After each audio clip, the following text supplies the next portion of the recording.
সত্যি করে একটা কথা বলেন তো, আপনার যখন কোনো কারণে খুব বেশি কষ্ট লাগে, আপনি কোনো মানুষকে শেয়ার করে সত্যিকার অর্থে কি কষ্টটা দূর করতে পেরেছেন? নিজেকে একটু প্রশ্ন করবেন। আমরা যে কষ্ট পেলেই কোনো মানুষকে খুঁজি নিজের কষ্ট শেয়ার করার জন্য, তার চেয়ে প্রকৃতির সাথে সময় কাটাবেন। কারণ প্রকৃতি তো নির্মল, প্রকৃতির মধ্যে তো কোনো ভেজাল নেই।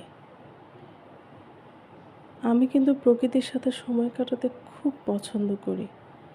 এই যে সকাল সকালে গাছগুলো দেখে এক চুটকিতে সমস্ত ক্লান্তি, সমস্ত মনের কষ্ট নিমিষেই দূর হয়ে গিয়েছে।